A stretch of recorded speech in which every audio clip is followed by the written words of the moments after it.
Now, the citizens of Burma had the novel experience yesterday of voting in elections. They weren't exactly what any of us might recognise as democracy, mainly because there's not a cat-in-hell's chance they'll change the military government.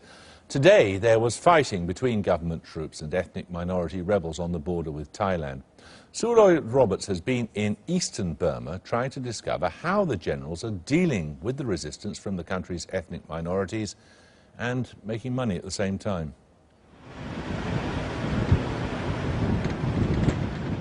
The border between Thailand and eastern Burma is notoriously porous. Thousands of refugees fleeing Burma's brutal military regime make their way through the jungle to Thailand every year. Going in the opposite direction from Thailand and entering Burma illegally isn't much of a problem. At an appointed evening hour, we're assured that the border guards will have slipped away. Best not to ask how or why. Allowing us to walk into Burma proper at night. Though our hosts here wouldn't call this Burma.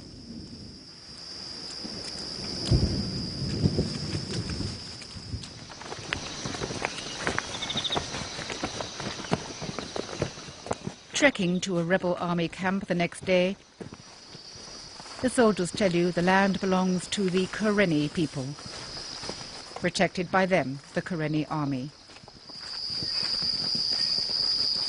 Ask any of them why they joined the rebel army, and they'll come up with a similar story. I was a student in the 1970s when the Burmese army came to our village. They shot some people and arrested others, tied them up with ropes and threw them into trucks to use as forced labourers. And then they raped the young girls, even 14-year-olds. I saw all this myself and decided to join the rebellion. It may look a ragtag army, but rebels like these are fighting in half a dozen ethnic states along the 1,600-kilometre length of the country.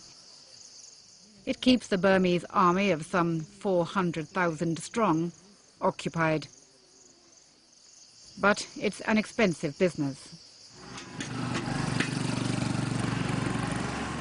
The junta earns hundreds of millions of dollars from logging in the teak forests and from the gem mines, which are found mainly in the ethnic areas. Anyone who lives in the way is simply removed at gunpoint.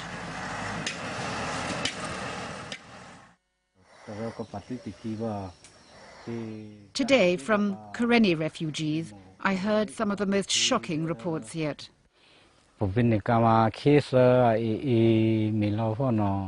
The government soldiers started burning the village and then opened fire with machine guns.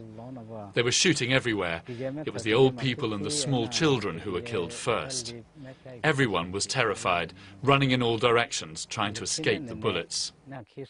They said we did not deserve to live because we support the Karenni rebel army. Those of us who survived ran into the jungle and then started walking.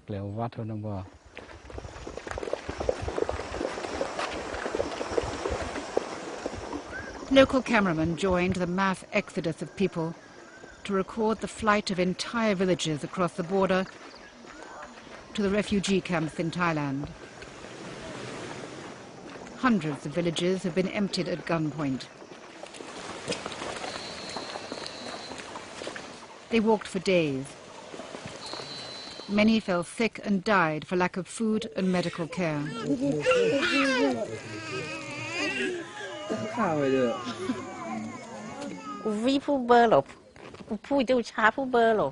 I had a bag on my back and a baby in each arm when I fled. For the pregnant women, it was worse. Some had to stop on the way to give birth. When the government soldiers caught up with them, they killed them. We all had to keep moving. Some women were so pregnant that they could barely walk, so they got stones and beat their stomachs to kill their babies, to miscarry, so that they could escape from the government soldiers. The Karenni Army have noted more units of the Burmese army closing in, the nearest on a neighbouring hilltop, and the arrival of foreign technicians. All this activity, they say, is to construct a network of dams in the area.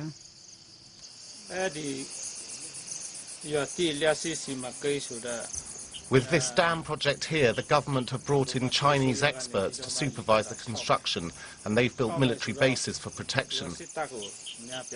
They've laid mines everywhere, which are really dangerous for the local people.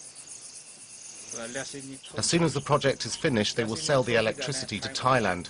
The government will get the money, but there'll be nothing for us Karenni people.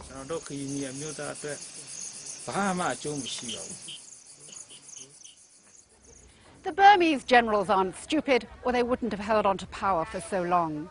The program of demolishing villages and building dams in Karenni state is being repeated, the length of the rivers which divide Burma from Thailand and further north from China.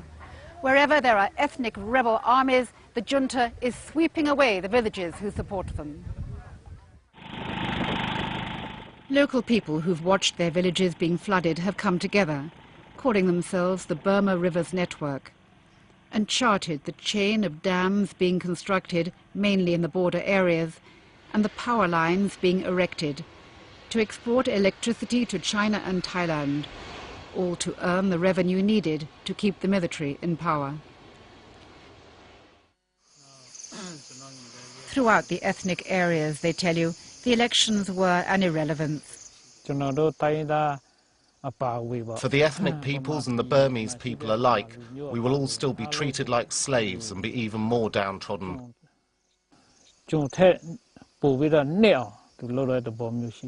This election is only to legitimize the generals so they can hold on to power.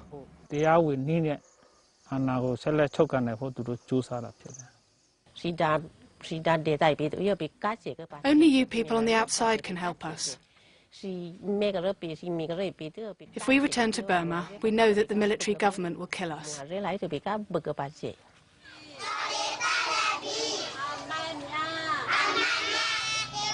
Their worry is that these elections might fulfill the general's design, to give the junta respectability and to persuade the outside world to continue to forget their many victims for whom refugee camps have become permanent homes. Sue Lloyd-Roberts reporting there.